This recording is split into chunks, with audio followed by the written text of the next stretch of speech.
I'm Brandi Kruse. Coming up today on Undivided, we're headed back into the belly of the beast because apparently the Tumwater School District needs another dose of common sense. Plus, we're getting word that Democrats in Olympia are once again seeking to block independent journalists from covering the legislature. And Senator Patty Murray tells yet another lie about an ICE arrest. That and much more coming up today on Undivided. Remember, you can support our show for just $5 a month by signing up at undividedpod.com. That's undividedpod.com.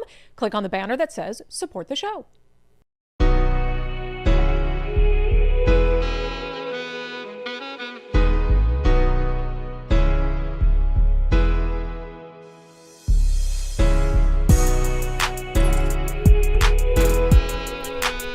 Hello, and welcome to Undivided. Thank you for being here. Thank you so much for your commitment to giving common sense a comeback. I'm Brandi Kruse. I have to start with this. To my loving husband, happy birthday. I forgot my husband's birthday today. I'm very embarrassed by it. And in fact, it was a loyal Undivided viewer who I think texted me as a joke, "Don't forget it's Mike's birthday." And I'm like, oh my God, I forgot about my husband's birthday. I mean, I knew his birthday was today. I called him. I talked to him twice this morning. And then I got that text and I'm like, I am the world's worst wife. And I called my husband back and he's just laughing. So to my sweet husband, I won't sing you happy birthday like I do for everyone else because I know that that mortifies you. But I love you so much. Happy birthday. You're the best thing ever. Am I redeemed? I hope so. Does that redeem me? I don't know.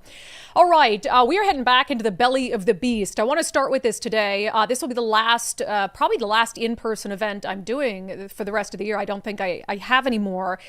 You'll recall that we have been, going around to various locations to help gather support for the Let's Go Washington initiatives, which we've talked about quite a bit because I think it's just such a crucial topic and such a crucial part of restoring common sense and sanity. And so we did, at the end of October, an event in Tumwater, which, as you know, has kind of become ground zero for some of this radical gender ideology and the fight to protect girls' sports and parental rights. And so we've decided to go back in light of recent events. This Saturday, I'm going to be back in Tumwater with Justine Detterling and Annalie Wilson. We're going to hold a super signer rally from noon to 1:30 at Michael T. Simmons Elementary. Oh, yes, they're letting us inside this time. Didn't let us inside last time, but we'll be in the Tumwater School District again at Michael T. Simmons Elementary. That is in Tumwater this Saturday at noon. And one of the reasons it's very important for you to come is you may or may not recall how out of control the last rally we held in Tumwater was. We are being told that 18-year-old men are not present in the locker rooms and bathrooms of 15-year-old girls seeking to silence their voices, eradicating the fundamental female rights that the left claims to care about protecting so passionately. Yeah. Anytime I am in or around in the vicinity of Olympia, they come out to protest me, and in that case, a 16-year-old girl, Frances Stout.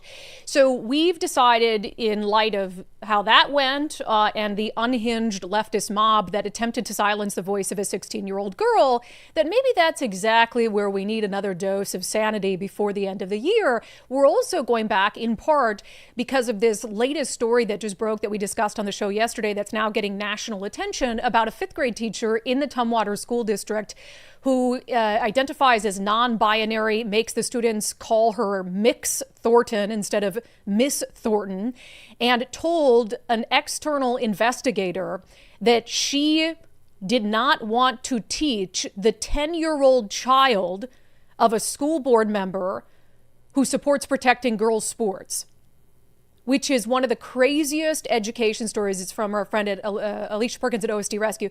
One of the craziest education stories we've covered.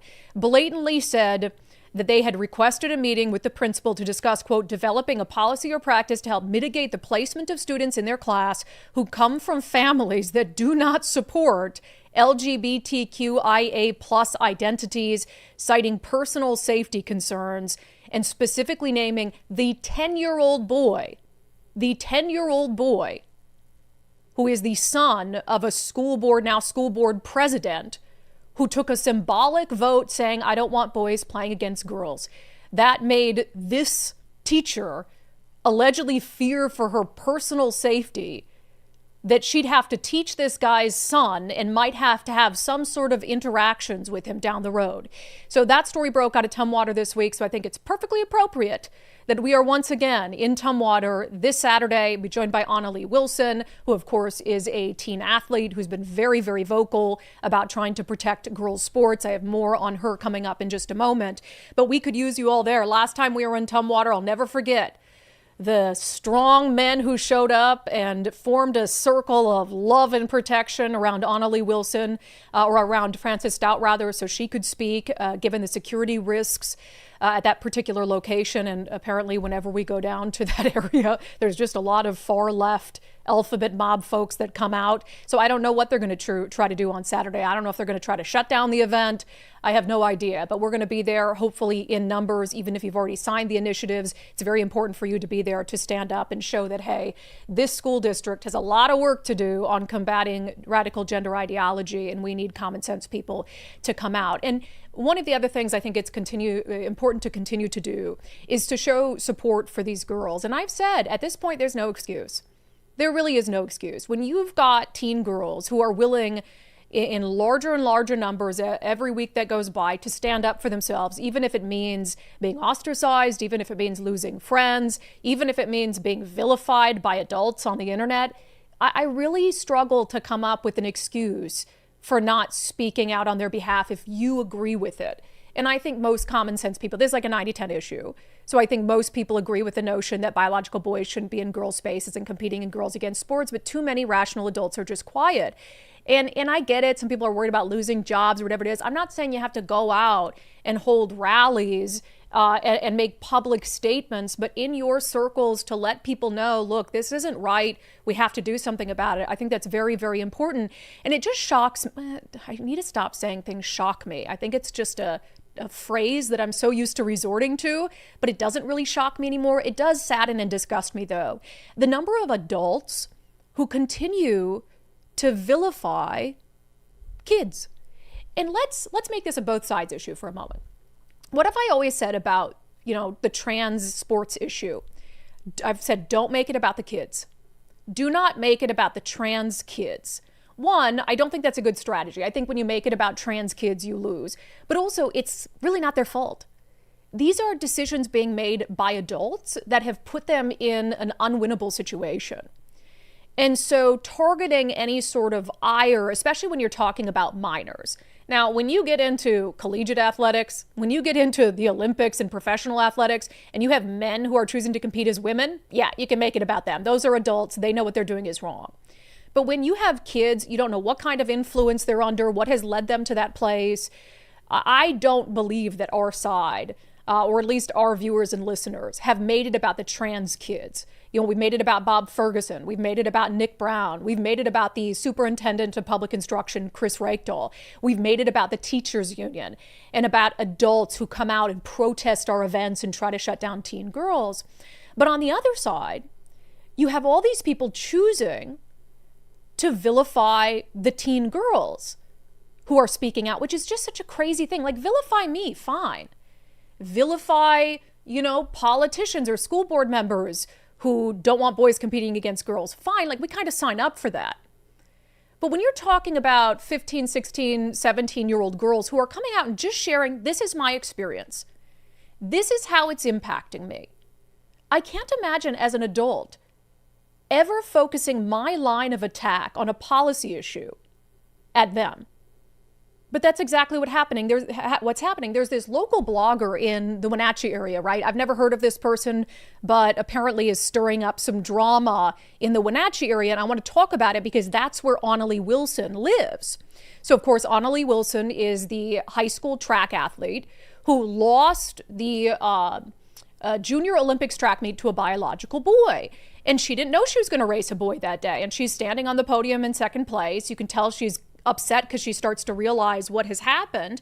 And at the time, there was this blogger. His name is Dominic Bonney, a blog called Source One. And it's specifically in the Wenatchee area. And that's where, again, Annalie goes to school and lives.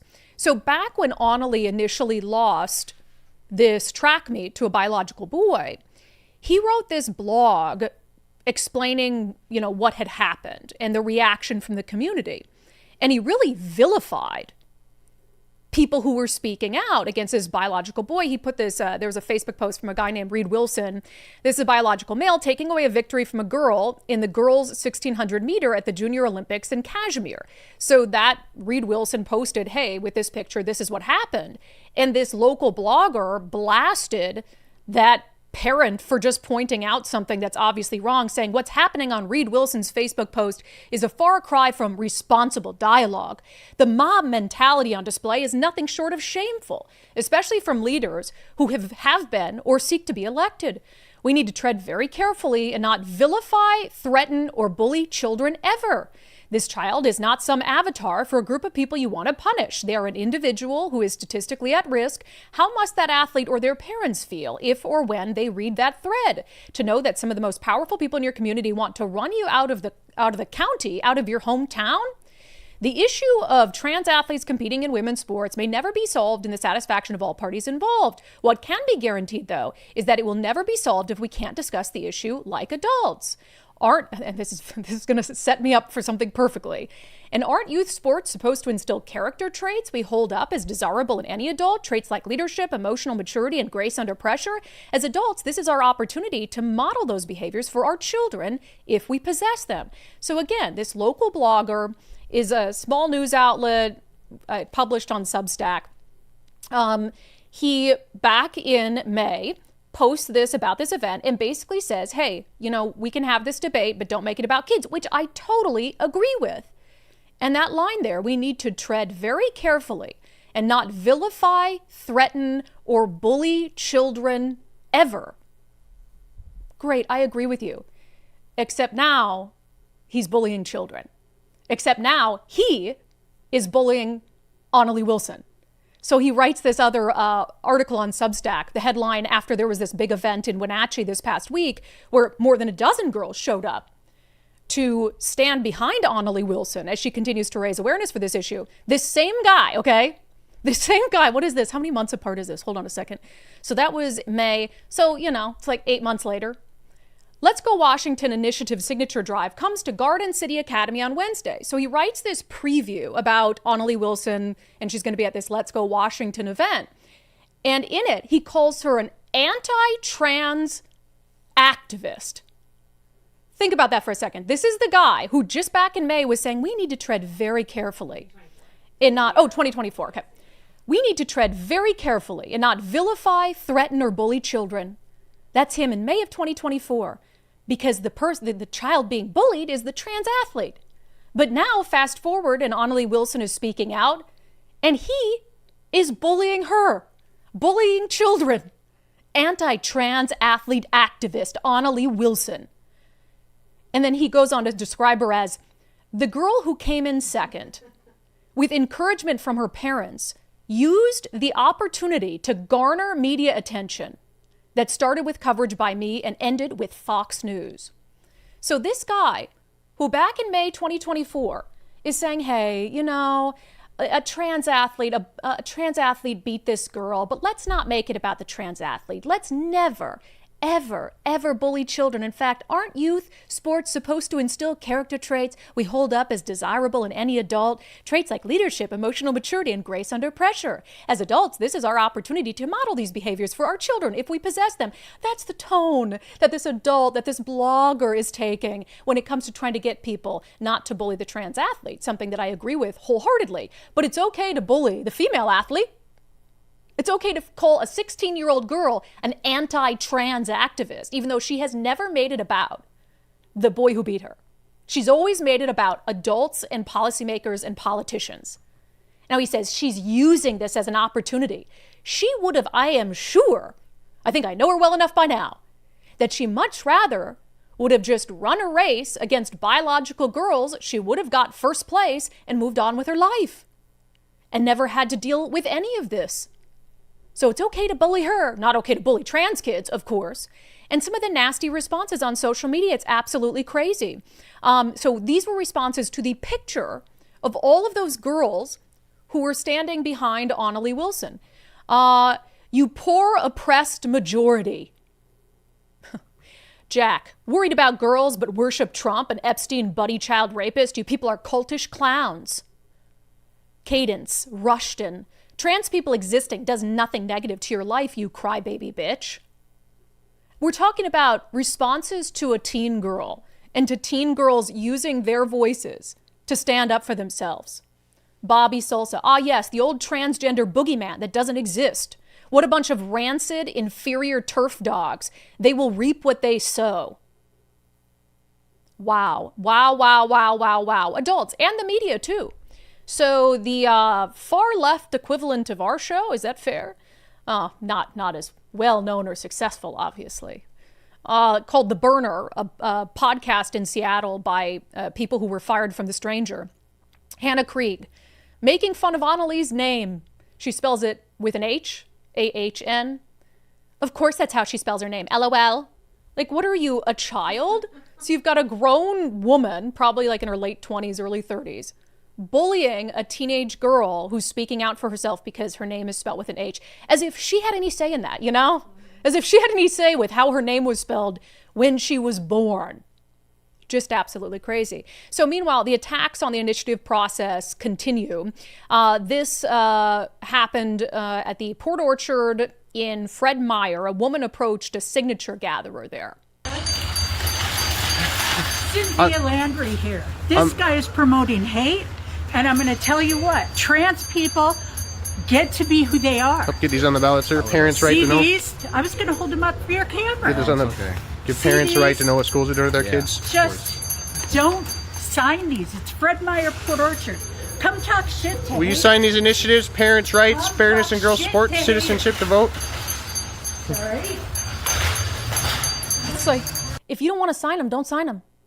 Walk in. Do your shopping. Oh no, she couldn't even let it go there. She goes in and gets the store manager, total Karen. I'll see the manager, please, and brings the store manager out. Guys, hey guys, I don't want this in my entry. You're all going to have to leave. You know? This is what I don't want you here. Come on. Well, I'm going to return all this. That's fine, but this is not where we're returning. Either he leaves or I'm returning. Come with me and we'll go to the Do whatever you got to do. So come with me. I don't want this in the front of my store. For supporting his freedom of I'm a business person too. I get it. I live in this community. Yeah, and look, I do have sympathy for businesses. But we have laws, and it's a public square law, basically. You allow other people, and you hear the bell. I'm pretty sure that's a Salvation Army bell. So the law basically states that if you let other people use that as a public square, like Girl Scouts or the Salvation Army, then you really don't get to pick and choose. Can we debate that law? Sure, I guess we could debate that law. But this unhinged, absolute Port Orchard Karen can't just walk past. And you also saw, so that's going on, and then a dad approaches the same, right? The same signature gatherer, and uses a talking point straight from the Washington Education Association. You're being recorded. What did you say to me? I'm sorry? What did you say to me? Oh, I said you're still trying to look at kids' genitals. No, not at all. I'm just collecting signatures to get things on the ballot and make it fair. Sure thing, bro. Absolutely insane. Literally, you see how those talking points play out. Spread by the WEA, being sent out right now in mailers to parents and voters, trying to tell them that this initiative is about you have to pull down your pants and show your genitals to play in sports, which is so freaking stupid. I have a more in-depth story on that tomorrow or Thursday, but it just shows you that those talking points absolutely are being disseminated to voters who can't use their brain on their own. So just one more reminder, if you've been looking for an opportunity to come out and to support these initiatives and to support the young girls and parents who are trying to get them passed and stand up for themselves, you can join us this Saturday at noon in Tumwater. We will be inside Michael T. Simmons Elementary. So I really hope to see you there. And of course, I hope that just like last time, we've got a bunch of dads who can show up and stand up for girls, because apparently there are so many women who don't want to stand up for girls, like the two women on the Tumwater School Board. All right, coming up next, there is going to be another effort this legislative session in Olympia to keep independent media like me from covering the legislature. We'll dive into what we know so far. First, if you're thinking about selling your home, reach out to our friend Wes Jones at sellwithwes.com. Sellwithwes.com. Wes and his team offer a lot of services that you're just not going to find with a traditional real estate agent. One of the big things that they offer is called the Listing Boost Concierge Service. And what that means is they can come in, like let's say you need some cosmetic upgrades to our home. I think a lot of us just sort of live with things here and there. And then it comes time to sell our home and we're like, we got to fix some of that if we want to get top dollar. So that can be stressful, but Wes will take care of absolutely all of it for you. And that's what he did for Elizabeth W., who sold her condo with Wes. She says they gave recommendations on suggested improvements. I was able to pick and choose what I wanted to get done based on my budget. They coordinated everything with the contractor, including receiving and setting up new appliances. They even offered staging, but gave me a realistic expectation on whether I wanted to pay extra for physical staging or just do the virtual staging, which ended up being amazing. So she gave them 5 stars. So if you're thinking about selling your home, reach out to our friend Wes Jones at sellwithwes.com. Sellwithwes.com. It really just is a better way to sell your home. All right, so let's see what Seattle's socialist mayor-elect is up to in the days leading up to her officially being sworn in. Well, she had an event at Town Hall Seattle. And it was an event with 91.3 KBCS, so radio station. She tweeted out a picture from it and said this: "Thanks to Tom Hartman and 91.3 KBCS for hosting me last night at Town Hall. I enjoyed sharing a little of my vision for the city, including my idea for publicly funded local media. News Notes is what she's calling it, which got a great response from the crowd." Oh, great. Here we go again. So this is not by any stretch of the imagination a new concept. This is something that progressives and socialists in Washington state have been talking about for some time. We even have Democrats in Olympia who floated certain tax breaks for news organizations, of course, the news organizations that they support. And so now Katie Wilson, along with her long, long list of free things that she wants to use taxpayer funds to prop up failing legacy news publications. And I obviously have an issue with that, because if you want to support, if you think it's so important, right, that we have a robust media environment, then there are ways that you can choose to use your own money to support them. Like you guys pay $5 a month for our show. If nobody wanted to pay $5 a month for our show, guess what? Our show probably sucks. And our show probably shouldn't exist. And something probably should take its place. So I do believe that the more media outlets, the better. Even the cuckoo left ones and the cuckoo right ones, frankly, the more media, the better. An absence of information is not good, even if sometimes that information can be flawed. None of us are perfect, right? But forcing taxpayers to pay to fund news organizations that might actively be working against them or against their best interests, or news organizations that they don't support or don't consume. You know, you can let them support something they do. KUOW, let them donate some money to KUOW if they care that much. Hell, let them write a check to the Seattle Times for some god-awful reason. But to take people's money and then disseminate it to news organizations that you choose to prop up is obviously very problematic. Now, at the same time, and the reason she's saying we need to do this, and she said there was just a rousing response from the crowd, is because we are seeing these news deserts. And we are seeing fewer and fewer options for locally focused journalism. And that is just true. We've seen examples of what this can lead to. I mean, we see it all the time, but certainly in recent weeks and recent months. For instance, there was a very important press conference that Seattle Mayor Bruce Harrell was having where he was signing an overhaul of the city's business and occupation tax, which could have had and will have profound consequences on businesses. So by any stretch, a very important press conference for journalists and media in the city to cover on behalf of their constituents. Here's what happened. If there are any questions, I don't want to deprive you of the opportunity to ask any questions. Hearing none, I'm going to count us down to 3, 2, 1, Seattle. Okay, let's sign some legislation. Not a single question. You had the mayor there, the president of the Seattle City Council there, passing a proposal that could even further degrade our economic vitality. Not a single question from the media. So there is no doubt that the number of reporters is quickly dwindling. And that does hurt citizens. And it does hurt their ability to know what's happening in their own communities. The problem is, at the same time that Katie Wilson and progressives want to use taxpayer money to prop up failing legacy news, those same Democrats and progressives are using their power and authority to squash any news outlets that they deem to be conservative or not in the best interest of the Democratic Party and of progressive causes. We've played this clip a million times of our friend Jonathan Cho, who does more journalism in an hour than most reporters in Seattle do in an entire month. And ever since he left Como News to do this work, he has been blocked repeatedly in the city of Seattle from attending press conferences, even ones where hardly any other reporters show up. You're not actually a journalist. You were fired for promoting the Proud Boys. So we talk with reporters like those in the room. Jonathan, you are not allowed in there. I'm going to go as I don't understand why I'm not being allowed to go in. You're not a member of the media, Jonathan. So I'm not being allowed to go in? Nope. No. Okay. So on one hand, wow, we need to spend taxpayer money propping up newsrooms because there's not enough news and information. But not those ones. And let's keep those ones, in fact, out of press conferences where they can ask questions on behalf of the people who read their content, who view their content, who listen to their content. So you really can't have it both ways and be seen as an honest operator.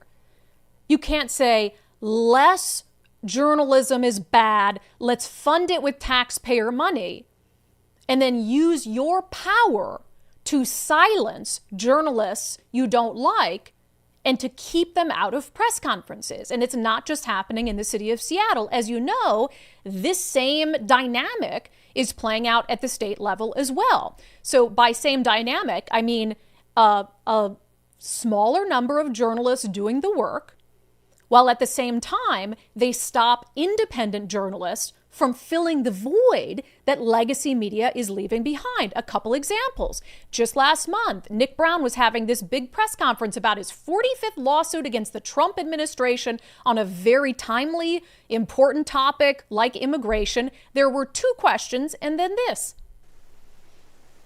Okay, seeing no more questions. Thank you again for coming and have a great Thanksgiving, everyone. Appreciate it. Yeah, all the who's who there talking about such a timely issue that has a profound impact on people's lives. 2 really simple questions, no pressing the issue, and then nothing else? Okay, let's move on. Just last week, as you know, I went down to Olympia for a press conference that socialist state lawmaker Sean Scott was holding, introducing a new tax on business that could lead the state's 2 largest employers, Microsoft and Amazon, to pick up and leave. By any stretch, a very important press conference to be at, yet here's how it played out.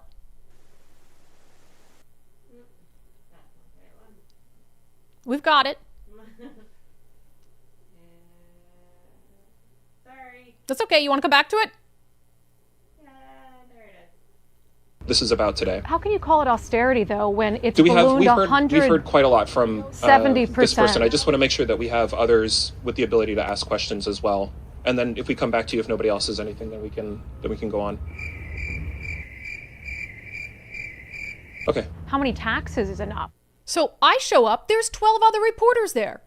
Half of them couldn't even muster a single question. A single question. So I just kept asking him, why not? This is an important topic. It's a good opportunity to have him answer about some of the flaws in his plan. And he doesn't want me to ask any more questions. So he turns to other reporters, please save me with a softball. And nobody has any questions. So he has to come back to me. He has no choice. Then there was this press conference that Governor Bob Ferguson and Secretary of State Steve Hobbs had just last week. They were certifying the results of the November election. Take a look at this picture from the press conference that happened. So you've got the most powerful person in the state of Washington seated at a table at a press conference where reporters can come in and can ask both him and the Secretary of State questions. And while they were there to certify the results of the election, there were a ton of other things to ask them about. For instance, this was just after news that our economic forecast in Washington state is getting worse and worse. This also came just as the Department of Justice announced they were suing the state of Washington over its refusal to release voter data. So Steve Hobbs is sitting right there. How many reporters you see at the table? Only 2. Look at all the empty seats. 2. Seats next to the governor of the state that could be filled by independent reporters. Empty. Empty. So I got word this week that the Washington State Democratic Party, despite all of that, is going to make another go this session at keeping me out of press conferences in Olympia and keeping Jonathan Cho out of press conferences in Olympia. If you'll recall the background of this, so last year, the Capitol Correspondents Association, which is like 2 people who cover the State House, 2 reporters, 2 fellow journalists, they didn't want to grant us access. They didn't want to grant us press passes, even though I've been covering Olympia for 15 years. I've never been accused of lacking decorum. I've never been accused of acting unprofessionally at a press conference. Even the Sean Scott press conference, I had calm, legitimate questions for him. I might be an opinion host, but it doesn't mean that I can't still do my job in a journalistic way. So last year, journalists in the Capitol Correspondents Association conspired to keep independent voices, some of those most prominent, I hate to toot my own horn, toot toot, some of, if not the most prominent political reporter in the state, just because I'm no longer affiliated with the mainstream news publication, out of the State House in Olympia. And you'll recall what happened. So they kind of had these rules. They applied to us. Jonathan Cho tried to go down to Olympia to cover a press conference. This is what happened to him. Why can't Jonathan? He's not credentialed. He is credentialed. He got his credential for the week. It's right here, sir. Not the wings. But the press briefings are in the wings. Yeah, I know. You can't come into the wings. I can't come in? No. So can I get an escort? You can go to the gallery. You can go to the press table. Can you escort me in? To the press table? No, I mean to this press conference so I can be in there with Carlene and ask questions. Your credential. Like, you on a list. I mean, if you want to die on this hill, God bless, but like... What are you guys afraid of? What are you guys afraid of? I'm just asking questions. I mean, Carlene, you can come in if you want. I mean, if you want to... No, I'm happy. I'm happy to. I was... Credential. What are you guys afraid of? You afraid of questions? I don't get it. Yeah, why? Jonathan, you're not a reporter. I'm not a reporter. Says who? Is there any person of color in there right now? Aren't you guys all about DEI? John, good luck with your fear-mongering. Good luck. Yeah, I guess lawsuit too then, huh? All right, so it looks like we're going to have to do a lawsuit. They're not letting us in. All right, Carlene, I'm letting you in. All right. I'm going to go in. Yeah. And you're going to hang out? I guess. This dude ain't letting me in. I have multiple creds. How many news directors do you want me to call you guys to tell you I'm reporting for them? Listen, this is, thank you. Yeah. You guys are afraid of questions. You guys don't want to be held accountable. Wild. I'm as angry about it watching it a year later as I was watching it right after it happened last year. And Democrats were so set and so triggered by Jonathan Cho's presence and the prospect that he could find them maybe in a hallway somewhere and ask them a hard question that they called the Washington State Patrol. Remember that? The Washington State Patrol was called in to monitor Jonathan Cho's movements around the state capitol building. So you may or may not be familiar with what happened after that. Me, Jonathan, some other independent outlets who were denied press credentials ended up getting a law firm and essentially sending a cease and desist and a threat of a lawsuit to the Capitol Correspondents Association.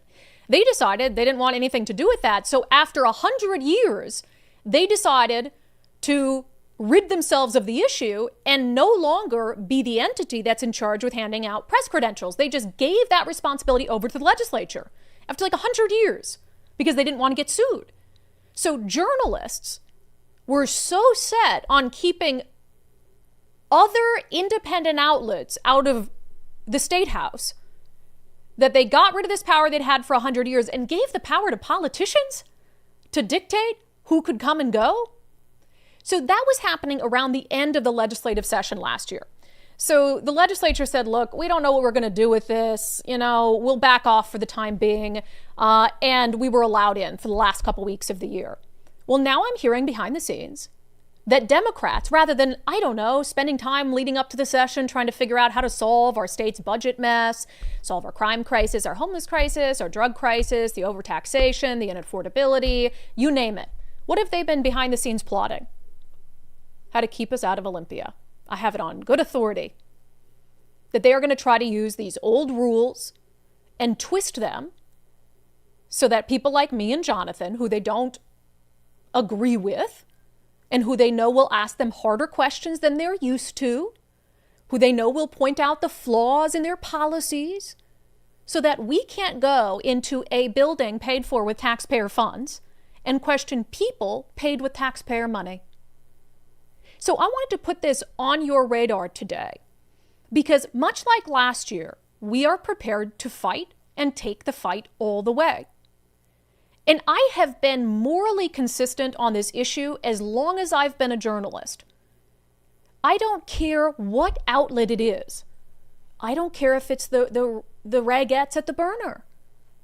I don't care if it's the Stranger.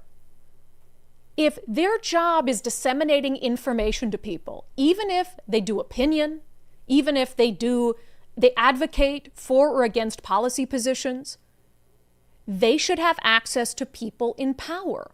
And we cannot have a scenario where politicians are picking and choosing who's a reporter, who's a member of the media, who's worthy of sitting in front of them and asking questions, especially at a time where, as we've detailed, a lot of these press conferences have maybe 2, sometimes none, sometimes no reporters at all. And who suffers? You do. So yes, do I have a bias? 100%. I don't hide that. But a lot of people rely on us for their news and information. And if I'm not allowed in the room, if Jonathan's not allowed in the room, and any other independent media outlet or personality isn't let in the room, you're robbing their viewers and readers and listeners of a voice in Olympia. And now I understand why Democrats are doing it, because they're so used to the softballs. They are so used to the softballs, and they cannot possibly be confronted with difficult questions. And so they're going to try to maintain the status quo. And we are going to fight every step of the way, just like we did last year, to make sure that that does not happen. All right, coming up next in our segment, Unbelievable. Speaking of Olympia, right now is the period of time where bills are being pre-filed for the legislative session, and there are a couple doozies in there. A lot of virtue signaling happening. First, I have encouraged you guys to take the First Mark Challenge. FirstMarkInsurance.com, FirstMarkInsurance.com. Why? First of all, it's an exceptional company. We love their values. We love everything they stand for. They treat our viewers and listeners so well, so we appreciate them for that. But also, they offer a tremendous service. They can take all the stress of insurance off your plate, go out there, shop the market for you, come back with their recommendations. And often we hear from viewers that they are saving thousands of dollars a year. In fact, one viewer, I think this might be the biggest saving from any viewer so far, Christine, said that she was panicking, her carrier was dissolving, called up FirstMark. They saved her $10,000 a year between her 2 businesses, her home, and 3 vehicles. $10,000 a year just by taking the FirstMark Challenge. So FirstMarkInsurance.com, FirstMarkInsurance.com. The very best part is they work for you, not the insurance company. So they're always going to have your best interest in mind. All right, with that, let's get to our segment, Unbelievable.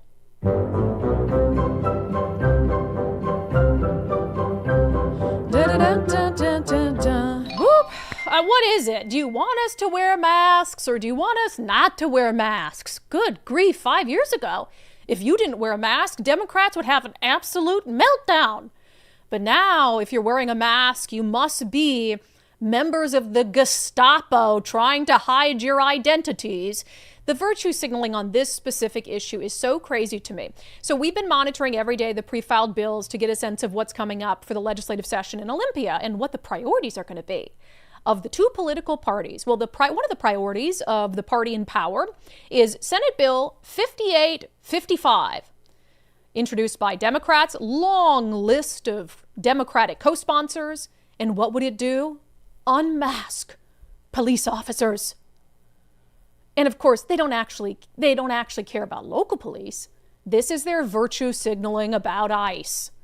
They said the law says a peace officer shall be reasonably identifiable by the officer's clearly displayed name or other information on the officer's uniform that members of the public can see and the agency can use to identify the officer. A law enforcement officer shall not wear a facial covering while interacting with the public in the performance of their duties.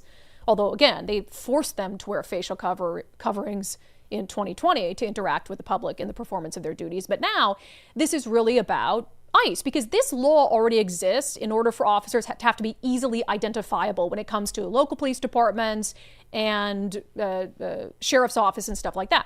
This is really about trying to force federal agents to uncover their faces so that loony leftist activists can take pictures of them and can continue hanging up around Seattle and Tacoma pictures of them, what their face looks like, their home address where their family and kids live. This is about helping activists dox ICE agents. But of course, it's totally performative because the state government cannot dictate how the federal government carries out lawful immigration efforts, even within the state of Washington. This law, or anything else that the state of Washington does, cannot force ICE agents, Border Patrol, FBI, ATF, DEA, they can't force them not to take off a mask. So here's what's going to happen with this. They're going to have hearings. They're going to dedicate time to this bill so they can all virtue signal in committee. They're going to virtue signal in the Senate Committee on Public Safety. Then they're going to virtue signal on the floor of the Senate. Then they're going to send it to the House. They're going to virtue signal in the House Public Safety Committee. Then they're going to send it for floor debates. They can all virtue signal on the floor. And then it's going to be sent to Bob Ferguson's desk so he can have a big press conference and so he can virtue signal in a big bill signing ceremony. And all of it does not jack shit. And they're going to waste time on that as opposed to dealing with any actual tangible issue they can actually influence and impact in the state of Washington. Great job, guys. Great job. All right, let's talk about another virtue signaling one. Senate Bill 5826, again, introduced, this is by Senator Twina Nobles, has to do with providing abortions to college chicks. Good God. First of all, you guys know, and you don't like it every time I say it, I'm pro-choice. Always been. Have never strayed from that position. Don't intend to. I'm pro-choice up to fetal viability. So I am fine with the law as it exists in Washington state.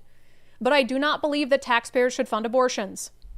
I do not believe that taxpayers should fund abortions. There are a ton of private entities, like many things, ton of private entities who can help prop up things like Planned Parenthood, et cetera, et cetera, et cetera. So this is what it would do. It says access to abortion is a human right, an integral part of essential healthcare, and vital for promoting public health.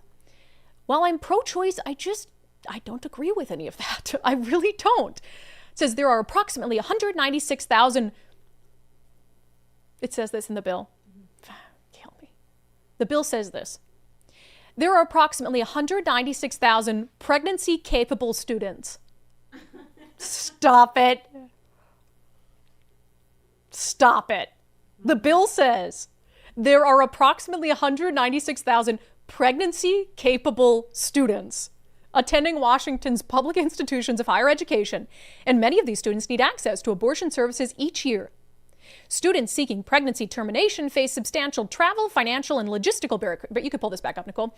Students seeking pregnancy termination face substantial travel, financial, and logistical barriers. Students must travel as far as 78 miles or over 4 hours on public transit round trip to the nearest abortion providing facility, and the average wait time for an appointment is 10 days. So what this would do is it would provide access to medical abortions, Plan B, to college students. Just handing out Plan B on college campuses. Hell, might as well just stand outside the fraternities, see if there's any chicks walking out and just throw boxes of Plan B at them. I mean, that's what here, want a box of Plan B? Just set them out in the quad. Set them out in the cafeteria. You know, sandwich, chips, drink, Plan B. You've got it all. I mean, I struggle with this because, again, you know, I support, first of all, safe sex practices and family planning. I think above all, I want women to get pregnant when they want to get pregnant.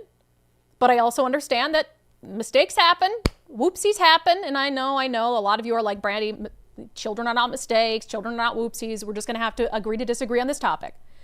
But we should not be handing out Plan B, like they're Tic Tacs on college campuses to essentially give girls an excuse to go out and have unprotected sex with people. I just don't know. And to say, you lost me at pregnancy-capable students. At least throw us a bone and write women. At least throw us a bone and write women. So these are the priorities of the Democratic Party in Olympia this session. Just crazy. All right, let's get to a double dose of unbelievable.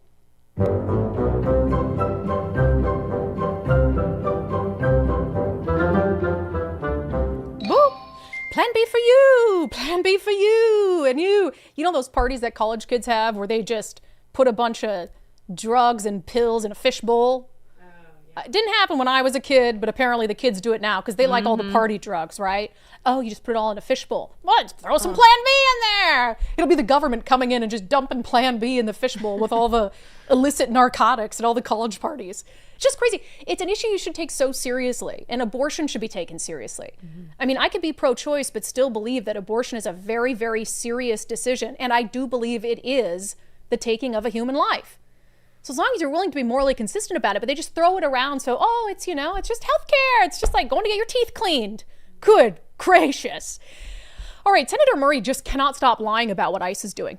Can't stop, won't stop, refuses to stop lying. And why? Because she can get away with it. And the media does this all the time too. There's some story that someone tells about ICE did this, and they don't need to know any details. They immediately rush to publish it without fact-checking anything. We've seen this a million times. We've called out many of these stories locally. So in it, she puts out this, I think we have the video. You can hear Jose scream in excruciating pain.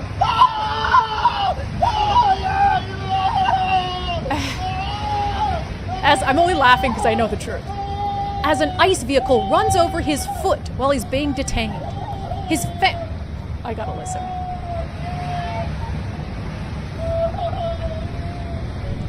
His family says Jose is a good man with no criminal record who works in roofing. He needs to be released from detention to receive appropriate medical care. Okay, at least she's attributing these statements to his family. His family says, as if she has that absolves her from responsibility to get the story correct at all. And this comes just after she had sent out this other post about one of her constituents that was mauled by an ICE dog. And he's just a good man with no criminal history, wasn't a good man with no criminal history. And she demanded he be released from detention. And now this guy needs to be released from detention too because his foot hurts. That's not what happened. Not what happened at all. Tricia McLaughlin, the Assistant Secretary for Public Affairs at the U.S. Department of Homeland Security, said this. No, ICE did not run over this illegal alien's leg, pure theater, no injury. After ICE officers applied wrist restraints, he launched into an Oscar-level performance, dramatically screaming while officers simply moved his vehicle off the roadway. He walked around normally immediately after without any issue and received a full medical evaluation, including multiple x-rays that showed 0 fractures, dislocations, or injuries. And Patty Murray, she's just absolutely doubling down because she shared this Oregon Public Broadcasting story. And they used Patty Murray's post as their source to write a story, which we know Patty Murray's post is inaccurate. ICE should not be free to inflict this kind of pain and suffering on innocent immigrants. This doesn't make anyone safer. Republicans must join Democrats in calling for oversight, accountability, and serious restraint. No, it does make us safer when people have criminal histories. And frankly, enforcing the laws of the nation make us safer as a nation. But play that video again. Just listen to the guy scream.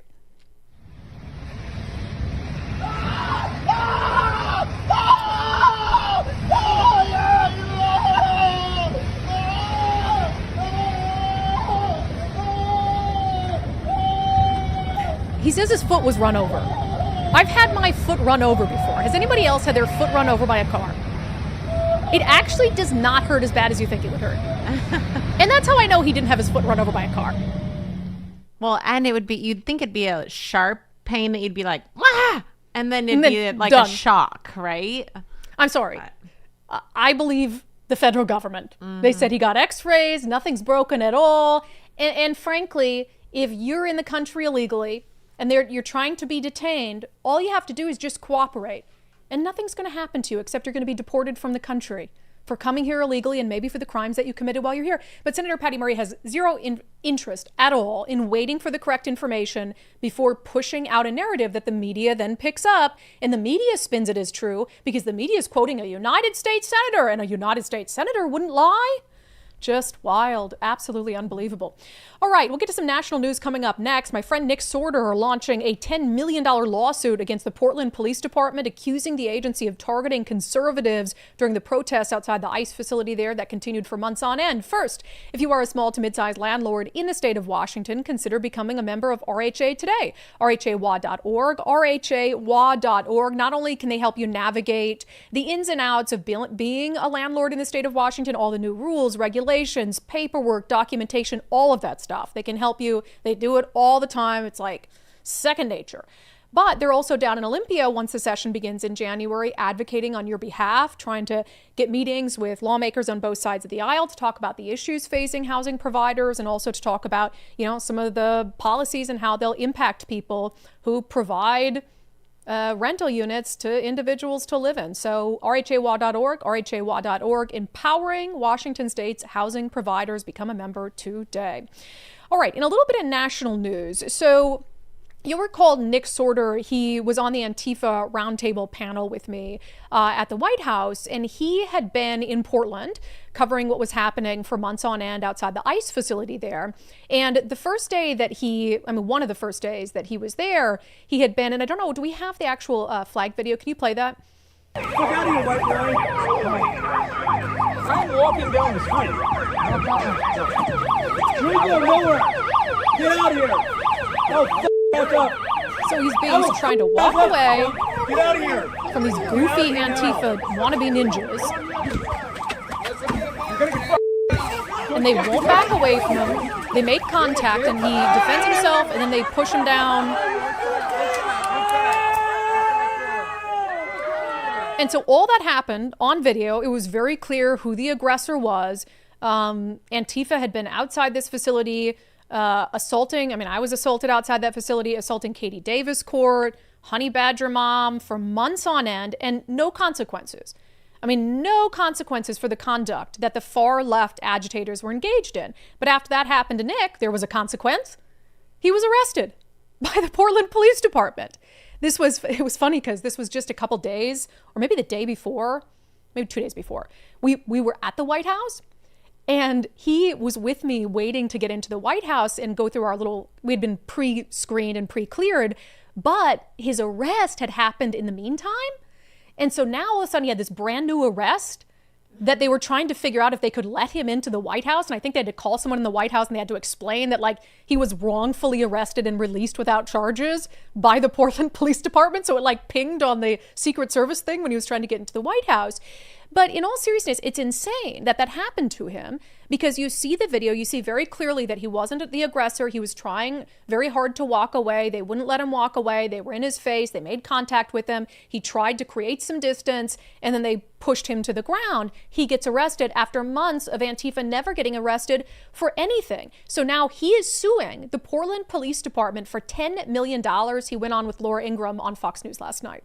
These big leftist police departments routinely side with the woke, radical, violent left. Just today, actually, we served them with a $10 million federal civil rights lawsuit because this is a pattern and practice of these far left cities ordering their police department to go after people like me, and in Portland's case, leave the leftist protesters alone, give them more runway and latitude.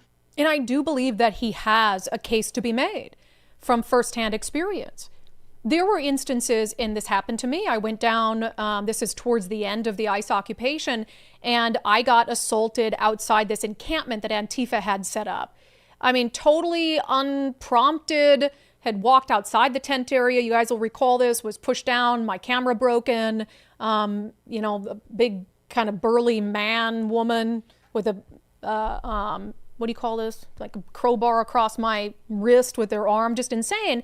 And we followed them. Jonathan Cho followed them to the Antifa safe house, and we told Portland police they're in there. They didn't do anything about it. They didn't make an arrest. So we have the whole thing, won't make an arrest. We even tell you where the suspect is. The same thing happened to Katie Davis Court. She was assaulted with a flagpole, had a black eye, and followed the person to the Antifa safe house.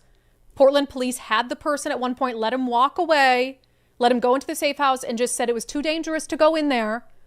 So all these instances of Portland police knowing who suspects are. I mean, I gave Portland police in my assault the name of a suspect that someone who knew them said, hey, we're pretty certain the person who assaulted you. And we passed that information along to Portland police. That was what, a month and a half ago now? 2 months ago? You think we've heard anything back? Of course not. So all these instances of them very obviously refusing to arrest and allowing disorder and crimes every single day to be committed by the far left. And then Nick Sorter, defends himself against aggression? And he gets put in handcuffs? So I absolutely think that he has a case to be made. The question is, will he get a fair shake in Portland? We just had a story on the show yesterday where a jury in Portland acquitted a black guy of stabbing a white guy because the white guy called him the N-word after the attack, after he was stabbed. And so the jury's like, nah, we're siding with the black guy in this one. Just crazy. I mean, I don't know.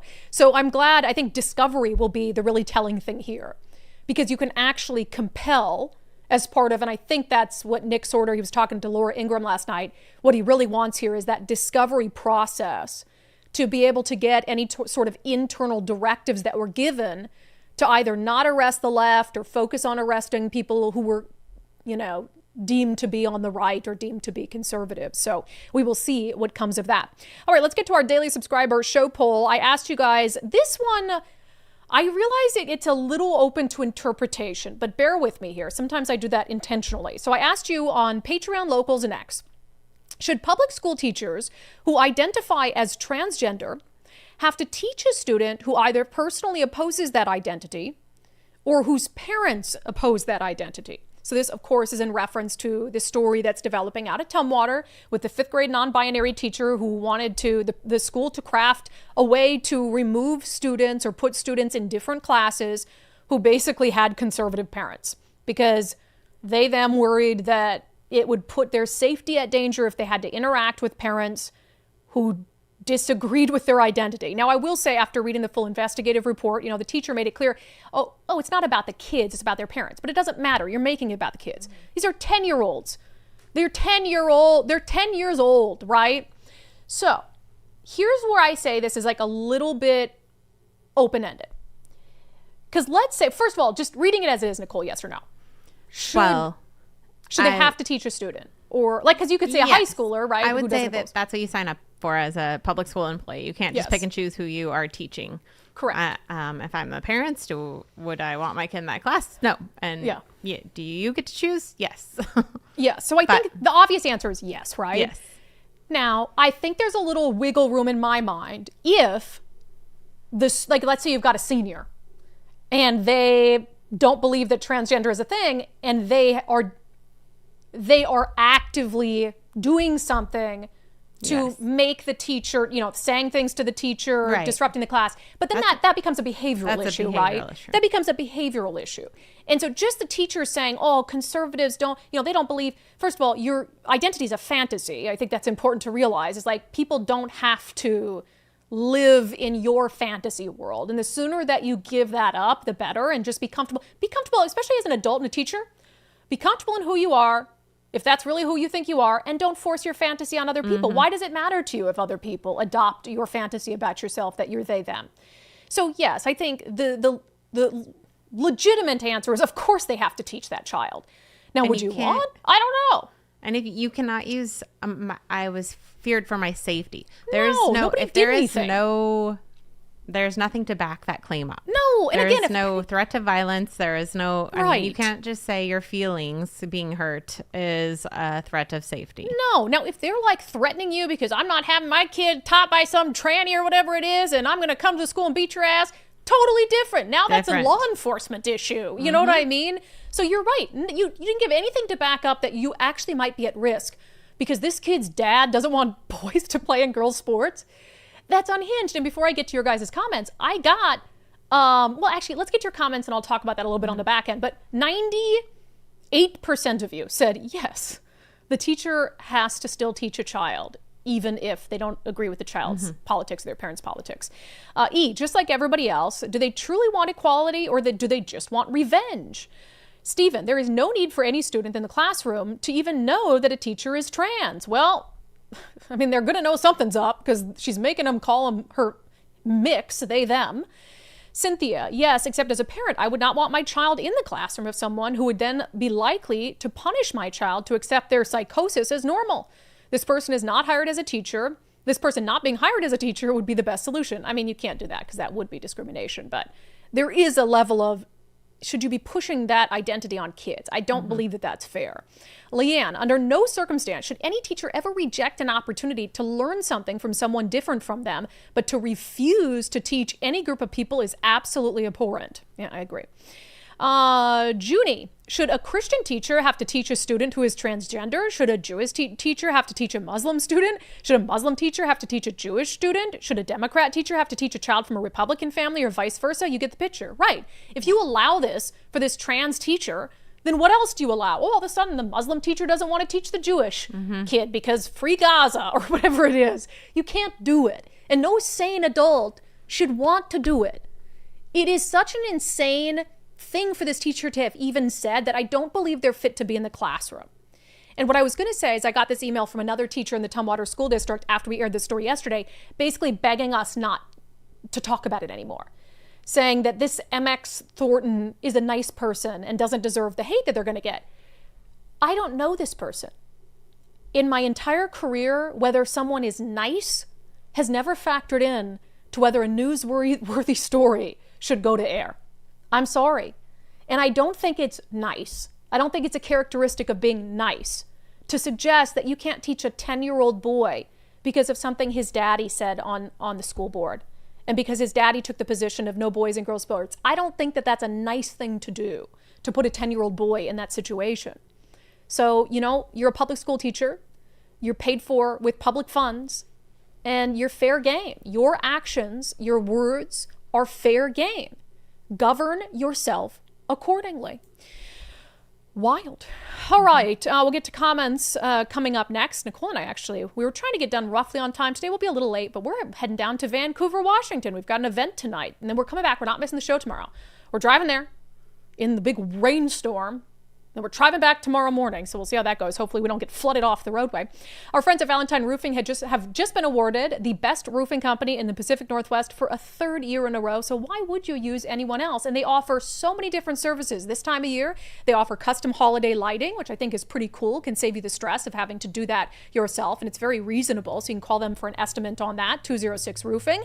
And of course, they offer gutter cleaning, installation, attic insulation, even exterior cleaning, or roofing, obviously, is the big thing. So if you feel like maybe you need a new roof, or you're not sure if your leak can be repaired, they'll come out. They'll check it out. They're not going to force you or encourage you to buy a new roof if you don't need one. If they can repair it, they will repair it. But if you do need a new roof, it can be a big expense for a homeowner. So they have flexible financing options, including 0 down, 0% interest. So taking care of your home has never been easier. Reach out to our friends at Valentine Roofing and call 206 Roofing, 206 Roofing for your free estimate today. Make sure to tell them you heard about them right here on Undivided. All right, I think Miranda's back in the live stream today. Miranda became a homeowner yesterday.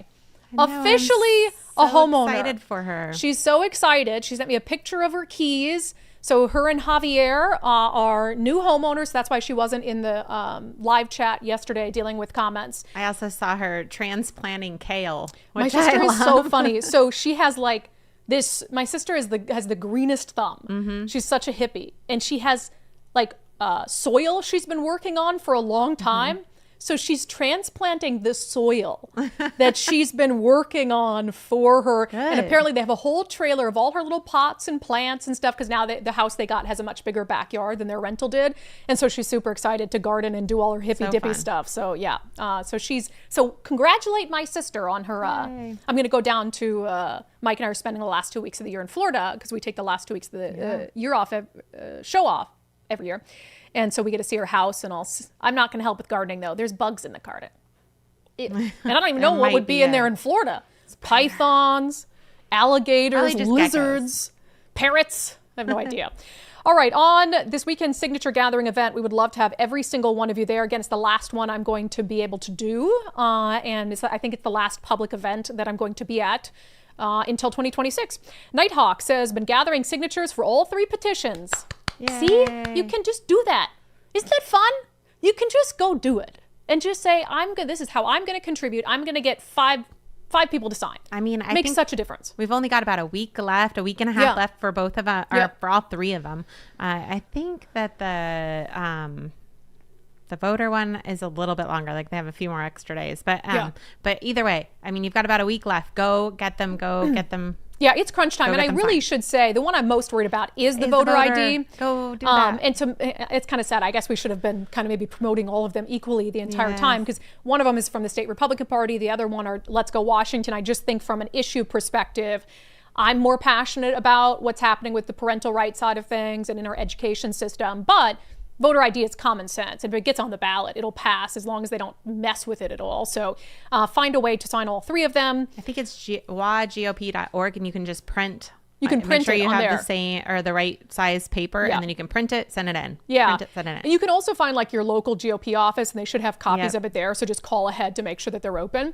All right. And we'll have that. Somebody will be coming with that initiative as well to the event in Tumwater. So Amber, my king, says, what we seriously need to do as common sense people is hold these weird people accountable and not let up. Of course, not be as unhinged as them, but seriously, we need to step it up a notch or 2. I can be unhinged. Okay, I can. But yes, we're non-violent people. We are non-violent people, which limits the opportunities to influence voters because they use violence, fear, intimidation, lies, etc., etc. And we just have the plain old truth and our enthusiasm. And we need to use that. Mary Kay, my son has that teacher this year. Oh my gosh. My son has that teacher this year, and I tried to pull him out in the beginning of this year because he didn't want to call her MX Thornton, and he didn't feel comfortable.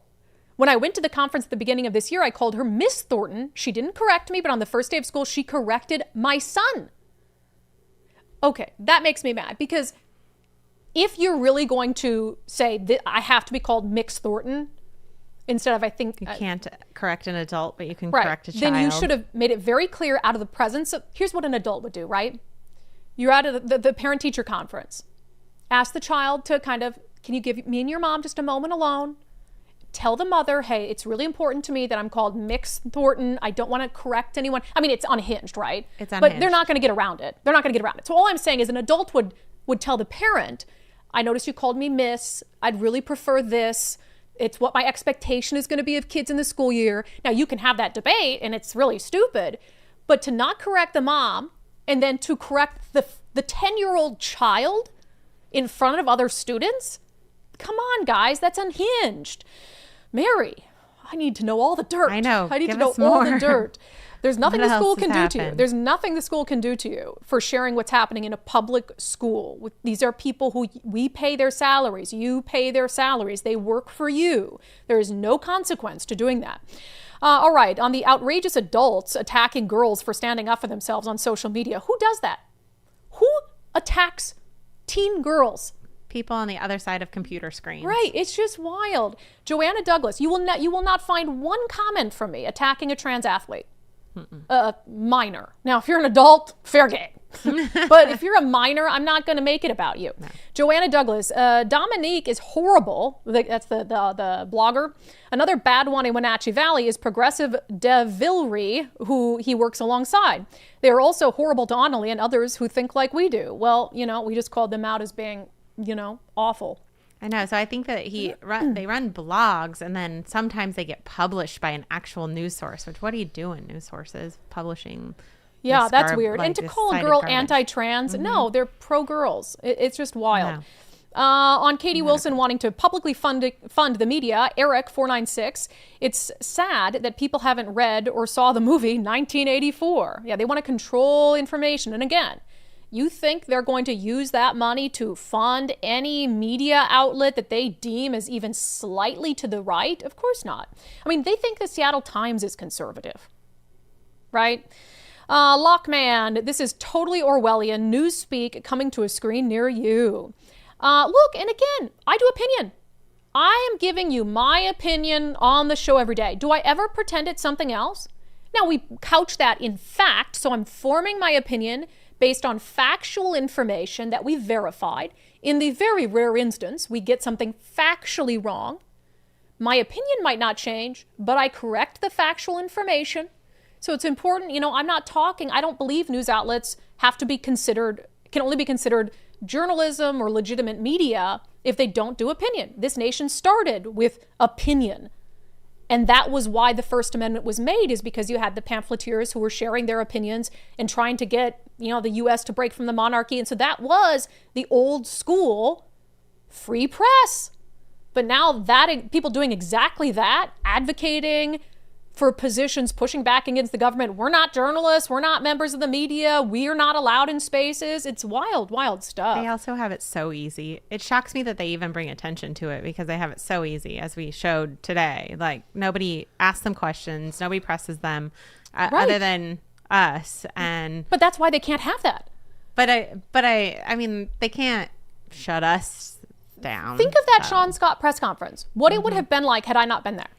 I mean, Carlene was there with the center square and she asked some good questions. But he was terrible to her. He was really rude to her. Really rude. But the others, they were like, oh, there was a couple who asked very softball questions. There were a couple who were clearly there with some like leftist blog, which is fine. But and then some that just sent cameramen. Right. Had I not been there were reporters that didn't even ask questions. Had I not been there, nobody would have asked the obvious question about the impact on businesses. I know. The obvious questions would have gone totally unanswered. And look, I'm not going to be down in Olympia every day. I think I went 4 times last session. I do a show every day. And so it's not like I'm asking to be at every single press conference, at every single vote. No, I'm going to go down there for very important things where I think it's important to be there and to ask questions. But they can't have that. So this is going to be another fight, and I don't want that. You think that that's the busiest time of year for us. You think we want to be engaged in another legal battle? Oh, as fun as they can be, they are a little time consuming. They can be draining. I would rather people just say, hey, especially the journalists down there, why are you working with politicians and working against us? Mm-hmm. That makes no sense. Let's just, and I'm fine with a decorum argument. If you, whether it's me or Cho or someone else, they want to tell Cho to put on some closed-toed shoes. Yes. If you're acting out of hand, that's a different issue entirely. Yes. Decorum is, as long as you can follow decorum, I don't think anybody should be able to be blocked. Mm-hmm. All right, a couple more here. Summer Chen, I came from China, where there used to be government-owned grocery stores and still have state-owned media. And boy, Katie Wilson is a communist. Well, she is basically a communist. So on the Washington bill to ban cops from wearing face masks, old sub Sailor, the blue cities are all biased. How about outlawing masks for demonstrators, not just law enforcement? Yep, can't do that. Antifa covering their faces to commit crimes, just fine. Rick Johnson, so law enforcement has to unmask, but Antifa rioters don't? Yeah. On the free Plan B, free taxpayer-funded Plan B, Weiscastle, pro-choice with limitations or pro-life with limitations. Americans are closer on this issue than any of the ranting advocates want us to believe. Oh, 100%. I think a lot of people who are, it's a fairly small segment of the populace, I would say, that's pro-life without any exceptions. Mm-hmm. Most people, this is a good point to make. Pro-life or pro-choice, with certain exceptions, brings you in a little bit, right? Because you might say life of the mother on this side, life of the mother, fetal viability. And so, I think very few people are, without any exception, pro-life, even in cases of rape, incest, life of the mother. I mean, is that fair to characterize? Yeah. I mean, you're more religious than I am. Yeah. So I definitely think that I think it's, yes, I think more people are in this, where are they land where pretty close to where you're at. Yeah.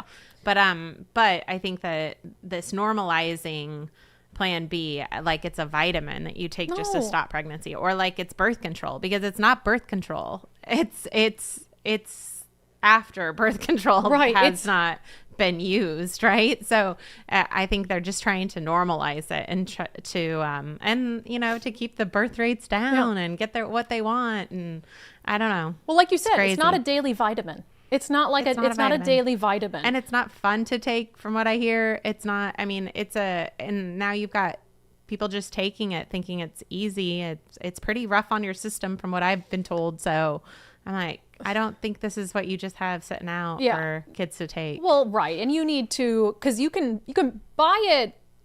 You don't need a prescription for it, right? You can buy it over the counter. Correct. Right. But I think you get it closer to. Typically, you get it handed to you by the farm. Oh, so you need the shame? Well, I think so they can tell you like what it's going to do to you. Right. But I don't know. You might be able to buy it without that. Yeah. Jethro McButterpants says, why don't we just have Plan B Pez dispensers? We have the technology. That's really what it seems like.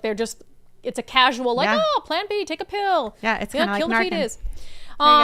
On the $10 million lawsuit against Portland PD, Matthew Cook, the only time they express joy is when they hurt someone, pure sociopaths, Nick being pushed to the ground while they cheer. I know, and he's the one who's arrested. Couple random super chats, and I did have a couple housekeeping things. SSR Garage says, I wonder how many common sense capable people there are. Quite a few, actually. I do believe quite a few. Bruce, good afternoon. I just got word that Tim Walz is speaking at a luncheon with Bob Ferguson right now at the Seattle Convention Center. Yes, and you know who, is it happening right now? I won't give it away. I know somebody who is squirreling their way in. I won't give it away because I don't want them to be spotted in the crowd as an interloper. So I can't have that. But yeah, we'll see what happens, and if some video comes out of the Tim Walz event with Bob Ferguson for his annual fundraiser, maybe they can talk about how they've so successfully defrauded taxpayers in their states. That would be great. That it's real exciting. Those two are the most exciting speakers. Yeah, riveting. A really quick note, we've been having Locals, if you subscribe on the Locals platform, the platform's having some video upload issues that are affecting longer form videos. You might have noticed that with Sundays with subscribers. It published very late, so we are working on it. We're trying to figure it out, but just know that videos might be published a little later than you're used to, so hopefully that fix will be in place soon. All right, we'll get to our closing sanity check, but first, with talk of an AI bubble, are you concerned about the risk for your retirement portfolio? I think it'd be very reasonable to have some questions. Reach out to our friend Zach Abraham at Bulwark Capital. Go to Know Your Risk Podcast, Know Your Risk Podcast, and Zach and his team can do a one-on-one with you where he can talk about the impact AI is having on the market, do a preview for 2026, talk about how critical Bulwark's deployment of value investing is to retirement portfolios. Plus, as always, they'll do a full reveal of how Bulwark is always looking for opportunities to lower risk, lower cost, give your retirement as much upside as possible, and they can answer any other questions that you might have specific to your retirement situation. So schedule your free Know Your Risk portfolio review. Subscribe to Zach's daily market recap, all of it at knowyourriskpodcast.com, knowyourriskpodcast.com. And with that, let's get to our closing sanity check. I gotta say, it's this rewriting of history that just, I'm not gonna say shocks, I'm not using that word anymore, never ceases to amaze me. And this is gonna happen on girls' sports too, and the whole trans agenda. 2-3 years, Democrats are gonna be acting like they never supported any of it, or that it wasn't their fault, or that, they were pushed into it, or something like that. It's just this rewriting of history, and it happens on COVID as well. But this is quite a doozy. So Randi Weingarten, who's the head of the National Teachers Union, she was doing a little interview thing, and she blames Trump for all the nonsense that went on in schools during COVID. Do you think that teacher unions and Democrats have done enough self-examination in the role they played in pandemic school closures? Like, were there mistakes made? Yeah, of course there were. And there were mistakes made by everyone. There was huge mistakes made by the Trump administration to not be clear, to not focus on safety as they were focusing on reopening it. Reopening became political. And that was Donald Trump's fault. In our state, reopening was made political by the Democrats and by the Washington Education Association. And again, there's this rewriting of people are saying, test scores aren't very good because we closed schools during the pandemic, from the same people who wanted to keep schools closed during the pandemic. And now that it's safe enough, they're acknowledging that closures during the pandemic had an impact on child development and on education, but they don't take any responsibility for it because the media doesn't make them take responsibility for it. The number one offender of the nonsense that happened in our education systems during COVID, whether it was from ridiculous masking rules or whether it was from schools being closed and kids for an extended period of time having to learn from home, the number one offender was the teachers' unions using their power to influence the Democratic Party and from 2021 on, President Joe Biden. Give me a break. That has been our closing sanity check. That has been today's episode of Undivided. Thank you for being here. Thank you so much for your commitment to giving common sense a comeback. We appreciate every single one of you. Would love to see you on Saturday. I'll be posting the information on that Tumwater Super Signer event on my social media. So if you can make some time around the noon hour to come visit with us and support girls' sports and parental rights, we would love, love, love that. And we will be back here, same time, same place tomorrow for our live show.